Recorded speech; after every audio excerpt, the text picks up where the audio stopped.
Friends, आज हम लोग कोविड-19 की दूसरी लहर में जी रहे हैं और बहुत जल्द इसकी तीसरी लहर की भी आने की संभावना बनी हुई है, जिसके लिए हम सचेत हैं, तैयार हैं। आज लगभग व्यक्ति कोविड-19 की चपेट में आ चुके हैं। बहुत लोग स्वस्थ भी हैं इससे, बहुत लोग संक्रमित हैं, बहुत लोग संक्रमित होकर के ठीक हो चुके हैं। लेकिन अभी हम लोग कोविड-19 से लड़ ही रहे थे कि एक नए इन्फेक्शन ने अपनी पैठ हमारे बीच में बनानी शुरू कर दी है। आज ये हर राज्यों में फैल चुकी है। मैं आज इसी के बारे में बहुत डिटेल में आपसे चर्चा करने जा रहा हूँ। मैं आपको सारी जानकारी इस वीडियो के माध्यम से इसमें देने वाला हूँ और इस वीडियो को देखने के बाद आप निश्चित ही मान लीजिए कि आपको इस संक्रमण से को समझने में किसी तरह की समस्या नहीं होगी। आप अपने आप को इससे सुरक्षित रख सकेंगे। लेकिन उसके पहले, इस संक्रमण पर बात करने से पहले मैं चाहता हूं कि आप मेरे वीडियो को सब्सक्राइब करें और बेल आइकन को जरूर दबा दें, ताकि आने वाला वीडियो भी सबसे पहले आपको मिल सके। फ्रेंड्स, लाइक और शेयर जरूर करें। फ्रेंड्स, आज मैं जिस इन्फेक्शन की बात करने वाला हूं उसका नाम है म्यूकरमाइकोसिस, यानी कि ब्लैक फंगस, जो आज लगभग सभी राज्यों में फैल चुका है और हमारी नींदें उड़ा रहा है। फ्रेंड्स, आज कोविड-19 से जो लोग संक्रमित हैं, जो लोग इससे उभर चुके हैं, उनमें इसका खतरा ज़्यादा बना हुआ है। साथ ही साथ ऐसा नहीं है कि सिर्फ कोविड-19 ही एक बीमारी है, और बहुत सारी बीमारियां हैं, डायबिटीज़ हैं, हार्ट डिजीज़ हैं। ये सभी जो बीमारियां हैं, इन सभी मरीजों को भी इससे बच करके रहने की ज़रूरत है। आज मैं आपको बताऊंगा कि ये ब्लैक फंगस क्या है, कोविड-19 से इसका क्या संबंध है, हम इसके क्या क्या लक्षण देखते हैं जिससे हम इसे समझ सकें कि ये ब्लैक फंगस के लक्षण हैं। साथ ही साथ मैं आपको इससे उबरने के बारे में भी बताऊंगा कि आप कैसे अपने आप को इससे सुरक्षित रख सकते हैं। तो चलिए आज इस वीडियो को शुरू करते हैं। फ्रेंड्स, ब्लैक फंगस या म्यूकरमाइकोसिस क्या है, सबसे पहले हम लोग इस पर बात करेंगे। तो देखिए, सबसे पहले आप ये जान लीजिए कि यह एक जटिल फंगल इन्फेक्शन है। उसके बाद यह एक गंभीर इन्फेक्शन है जो मोल्ड्स पूरे पर्यावरण में जीवित रहता है, खासकर जो सड़ने वाली चीज़ें होती हैं मिट्टी वगैरह में, मिट्टी में, पत्तियों में, खाद एवं ढेरों जैसे जो कार्बनिक पदार्थ हैं के जो क्षय होता है, जो उसका अपघटन होता है, उसमें ये पाए जाते हैं। देखिए, ये साइनस या लंग्स को इन्फेक्टिव करता है। साइनस जो नाक की एक हड्डी होती है अंदर, वो क्या एक साइनस एक बीमारी होती है, ये भी जान लीजिए, जिसमें नाक की हड्डी टेढ़ी हो जाती है, जिससे आपको सांस लेने में दिक्कत होती है। तो साइनस नाक के अंदर की एक हड्डी होती है और लंग्स को ये इन्फेक्टिव करता है। यह एक फंगल इन्फेक्शन है जो कोविड-19 मरीजों में बीमारी से ठीक होने के बाद या तुरंत हो गया या फिर बाद में भी पाया जाता है, यानी हफ्तों में हो सकता है, महीनों के बाद भी हो सकता है। ऐसा नहीं है सबको होता है, लेकिन कुछ खास इसमें क्राइटेरिया है जिसके बारे में मैं आपसे आगे बात करने वाला हूँ। तो यह है फंगस यानी ब्लैक फंगस या म्यूकरमाइकोसिस क्या है। सबसे महत्वपूर्ण बात है कि ब्लैक फंगस कैसे होता है। अगर ये हम जान लेंगे तो अपनी सुरक्षा कर सकते हैं। तो देखिए, इसमें पॉइंट्स वाइज मैं आपसे बात करूंगा। पहला है कि इन्वायरमेंट में मौजूद फंगल के जो स्पोर्स होते हैं, जो बीजाणु होते हैं, के संपर्क में आने से म्यूकरमाइकोसिस या ब्लैक फंगस के चपेट में लोग आते हैं। तो इन्वायरमेंट में जो मौजूद फंगल ये जो स्पोर्स बीजाणु होते हैं, ये आपको मिट्टी में या फिर वैसे सड़े गले चीज़ों को जब आप छूते हैं तो उससे आपको ये इस तरह की समस्याएं उत्पन्न होती है। शरीर पर किसी तरह के चोट है, जलने, कटने आदि के जरिए यह त्वचा में प्रवेश करते हैं और त्वचा में ही ये विकसित हो सकता है। इसलिए किसानों को भी सलाह दी गई है कि वो जब खेत वगैरह में मिट्टी वगैरह के काम करें तो हाथों में ग्लव्स वगैरह का ही प्रयोग करें। उसके बाद है जो कोविड-19 से उबर चुके हैं, और ये सबसे बड़ा पॉइंट है आज के समय में, उबर चुके हैं या ठीक हो रहे मरीजों में इस बीमारी के होने का पता चल रहा है। डायबिटीज और जिसकी इम्यूनिटी सिस्टम ठीक से काम नहीं कर रही है, उसे इसे लेकर के सावधान रहने की ज़रूरत है। ये दोनों चीज़ें, डायबिटीज और इम्यूनिटी सिस्टम, ये जिनका डायबिटीज का समस्या है वो तो बिल्कुल सावधान रहें, और जो कोविड-19 के मरीज जो अपने आप को रिकवर कर रहे हैं उनकी तो इम्यूनिटी सिस्टम प्रभावित होती है, इसलिए उन्हें भी इससे सावधान रहने की ज़रूरत है। Indian council of medical research ICMR द्वारा जारी किए गए एक रिपोर्ट परामर्श के अनुसार कोविड-19 रोगियों में निम्न दशाओं से म्यूकरमाइकोसिस इन्फेक्शन यानी कि ब्लैक फंगस के इन्फेक्शन का खतरा बढ़ जाता है। देखिए, मैंने आपको यहाँ पर लिख करके क्लियर कर दिया है। अनकंट्रोल्ड डायबिटीज़ यानी जिनको अनियंत्रित डायबिटीज़ है, स्टेरॉइड्स के उपयोग आजकल क्या हो रहा है कि जिसको मान लीजिए कि लंग्स का समस्या हो रहा है इस कोविड-19 में, जिसको ज़्यादा निमोनिया टाइप का जो प्रॉब्लम हो रहा है, उसमें स्टेरॉइड्स डॉक्टर्स चलाने की सलाह देते हैं। बहुत से लोग इसका ज़्यादा उपयोग करते हैं, तो वैसी स्थिति में उनका इम्यून सिस्टम का कमज़ोर होना लाजमी है और उन्हें इससे बच करके रहने की ज़्यादा ज़रूरत है। लंबे समय तक ICU या हॉस्पिटल में रहना, आज तो समझ रहे हैं फ्रेंड्स, आज कोविड-19 का दौर चल रहा है, इसमें बहुत से मरीजों का जब ऑक्सीजन लेवल नीचे चला जाता है, उन्हें बहुत ज़्यादा बुखार की समस्या होती है तो हॉस्पिटल का रुख करते हैं और वहाँ की स्थिति को देख करके उन्हें ICU में भी भर्ती कर दिया जाता है। तो वैसे लोग जो हैं उन्हें बच के रहने की ज़्यादा ज़रूरत है, सावधान रहने की ज़रूरत है। कोमॉर्बिडिटी यानी सहरोगनुता या जिनका ऑर्गन ट्रांसप्लांट, जो अभी मैंने बताया कि हार्ट डिजीज़ के लोगों को खास करके ऑर्गन ट्रांसप्लांट होता है, किडनी के मरीजों का और बहुत से चीज़ में जिसमें ऑर्गन ट्रांसप्लांट होते हैं के बाद, या कैंसर बोरिकोनोजोल थेरेपी जिनका चल रहा है, वैसे लोगों को इससे बच के रहने की ज़्यादा ज़रूरत है। तो ये था कि ब्लैक फंगस किन लोगों को होता है, कैसे होता है, ये मैंने आपको क्लियर किया। हम लोग बात करेंगे इसके कोरोना से संबंध यानी कोविड-19 से इसका क्या संबंध है। देखिए, कोविड-19 से हमारी इम्यून सिस्टम प्रभावित होती है, इसमें कोई शक नहीं है। इम्यून सिस्टम को ही सबसे पहले डैमेज करता है, क्योंकि जब तक हमारा इम्यून सिस्टम इससे लड़ता है तब तक ये हमें कोई नुकसान नहीं पहुंचाता, और जैसे ही वो कमज़ोर पड़ता है ये हावी हो जाता है, तो डेफिनेटली है कि हमारे इम्यून सिस्टम को प्रभावित करता है। कोविड-19 मरीजों के उपचार डिवैमेथेसिन जैसी दवाओं का सेवन शामिल है, जो हमारी इम्यून सिस्टम की प्रक्रिया पर असर डालती है बहुत ज़्यादा। हम अपने आप को ठीक करने के लिए ये इस तरह की हर तरह की कोशिश करते हैं, और इसमें हम लोग सभी दवाओं का इस्तेमाल करते हैं जो हमारी इम्यून सिस्टम की प्रक्रिया पर बिल्कुल असर डालते हैं, इसमें कोई शक नहीं। इसके अलावा कोरोना संक्रमित मरीजों को म्यूकरमाइसेट्स जैसे माइक्रो ऑर्गेनिज्म के हमले के खिलाफ लड़ाई में विफल होने के नए खतरे का सामना करना पड़ता है, जिससे हम इस ब्लैक फंगस की चपेट में आते हैं।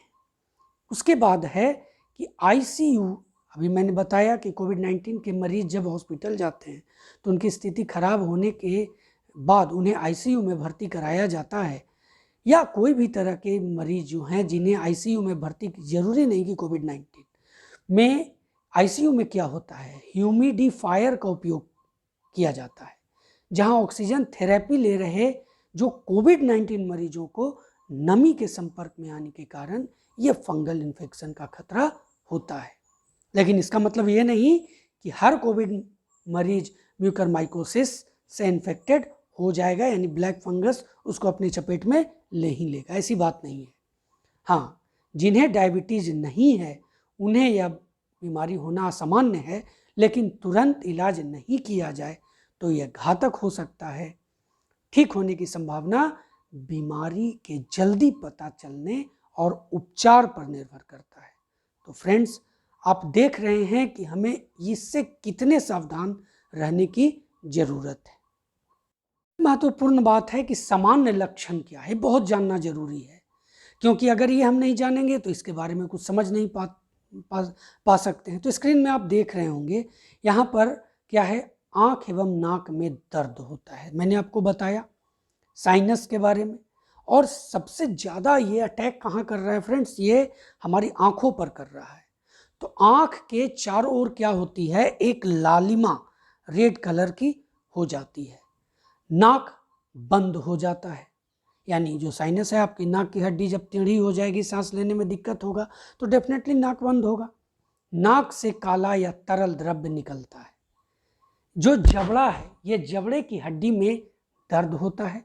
चेहरे में एक तरफ सूजन, किसी भी तरफ हो। नाक तालू काले रंग का हो जाता है। दांतों में दर्द होता है। दांतों का ढीला होना, यानी आपके दांत हिल सकते हैं, और तरह की समस्याएं दांत संबंधी। धुंधला दिखाई पड़ेगा आपको, आंख पर असर करेगा, ठीक है। शरीर में आपका बहुत दर्द रहेगा। त्वचा जो है, हमारा स्किन जो है, उसमें चकते चकते आ सकता है। छाती में दर्द होगा, बुखार आएगा, सांस की तकलीफ होगी, खून की उल्टी व मानसिक स्थिति में परिवर्तन होगा, यानी जो मरीज होगा वो मतलब अपना पेशेंस खो सकता है, मतलब उसमें पागलपन भी आ सकता है। इसे इनकार नहीं किया जा सकता। ये सभी लक्षण जो है, अगर आपके किसी भी आपके अंदर या किसी अन्य व्यक्ति के अंदर ऐसा देखने को मिले तो तुरंत डॉक्टर से परामर्श लेना चाहिए। महत्वपूर्ण बात है कि ब्लैक फंगस यानी म्यूकरमाइकोसिस का इलाज कैसे किया जाए। तो देखिए, इसमें मैं आपको एक एक कर बताने जा रहा हूँ। देखिए, उपचार में सभी जो डेड या इन्फेक्टेड टिश्यूज़ है को हटाने के लिए की जाने वाली सर्जरी शामिल है। सर्जरी लिखा हुआ है, ठीक है, सर्जरी शामिल है। उसके बाद कोमॉर्बिडिटी कहने का मतलब अंतः सिरा होता है, ठीक है। तो कोमॉर्बिडिटी एंटी फंगल थेरेपी का 4 से 6 सप्ताह का कोर्स भी इसमें शामिल हो सकता है।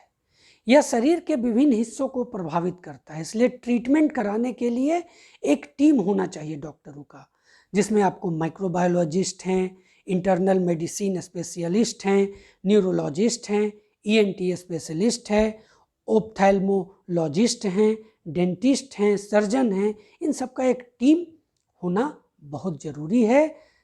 तो आप डेफिनेटली इस रोग को हरा सकते हैं, इससे आप रिकवर कर सकते हैं।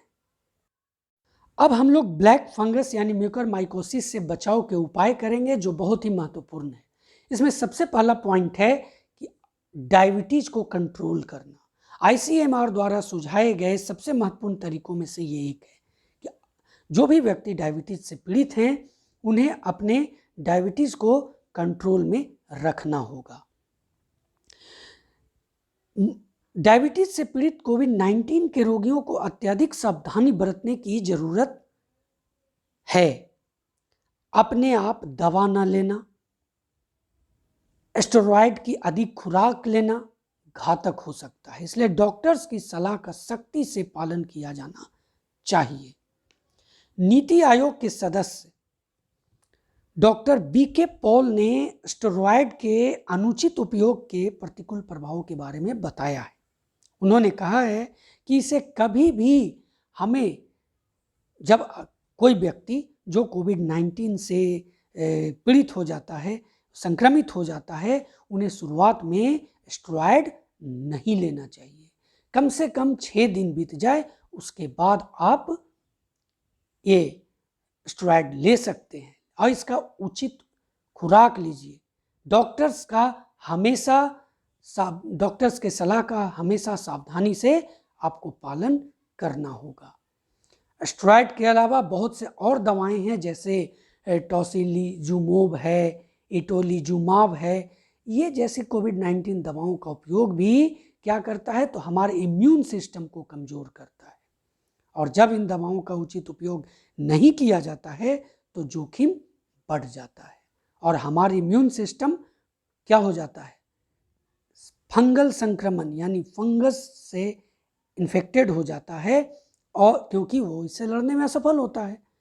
ICMR ने अपने दिशा निर्देश में कोविड-19 मरीजों को, अभी मैंने बताया कि इम्यूनो मॉड्यूलेटिंग दवाओं को सेवन छोड़ने की सलाह दी है, जो एक ऐसा पदार्थ है जो इम्यून सिस्टम को उत्तेजित कर देता है या दबा देता है।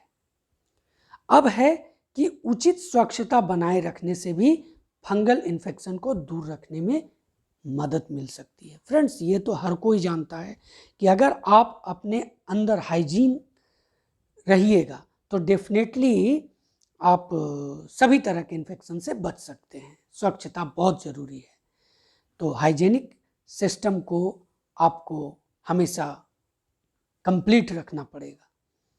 तो अब देखिए, ऑक्सीजन थेरेपी ले रहे मरीजों के लिए यह सुनिश्चित किया जाना चाहिए कि ह्यूमिडिफायर में पानी साफ हो और उसे नियमित रूप से बार बार डाला जाए, न कि एक बार ही पानी को लगातार सेवन किया जाए।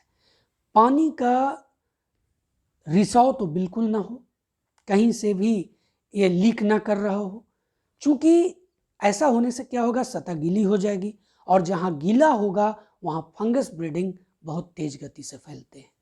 मरीजों को अपने हाथों तथा शरीर को साफ रखना चाहिए, ये तो बहुत ही ज़रूरी है, क्योंकि इसके बिना तो हम किसी भी बीमारी से नहीं लड़ सकते। अब मैं आपको बताने जा रहा हूं कि कोविड-19 से ठीक होने के बाद क्या क्या सावधानी बरतनी चाहिए। यानी जो व्यक्ति कोविड-19 से इन्फेक्टेड हुए और अब वो ठीक हो गए हैं तो उन्हें बहुत ही सावधान रहने की ज़रूरत है। इसमें सबसे बड़ी बात है निगरानी की। फ्रेंड्स, निगरानी लगातार करनी है। क्या कि जितना भी मैंने बताया, लक्षण बताए और जो भी चीज़ें आपके सामने रखी, आप किस तरह के दवाओं का सेवन किया, तो उसके अनुसार आपको हमेशा अपने ऊपर ध्यान रखने की ज़रूरत है, या अगर आपके संबंधी हैं उनके प्रति आपको ध्यान रखने की ज़रूरत है। साथ ही साथ ये जान लीजिए कि डॉक्टर की सलाह के अनुसार ही स्टेरॉइड का उपयोग करें, क्योंकि अगर आप अपने आप मन से अपने अनुसार स्टेरॉइड का इस्तेमाल करेंगे तो आपको एक गंभीर समस्या हो सकती है, और ये ब्लैक फंगस तो ऐसे लोगों को बिल्कुल भी नहीं छोड़ सकता। उसके बाद है कि यह बीमारी कई सप्ताह या महीनों के बाद भी उभर सकता है, यानी हमें कई महीनों तक, खास करके ऐसे मरीज जो कोविड-19 से संक्रमण के बाद ठीक हुए हैं, उन्हें कई सप्ताह कई महीनों तक इन सभी दिशा निर्देशों का पालन करना होगा। अपने अंदर आने वाले सभी समस्याओं को देखना होगा, तभी जा कर के इस बीमारी से अपने आप को बचाया जा सकता है। धन्यवाद।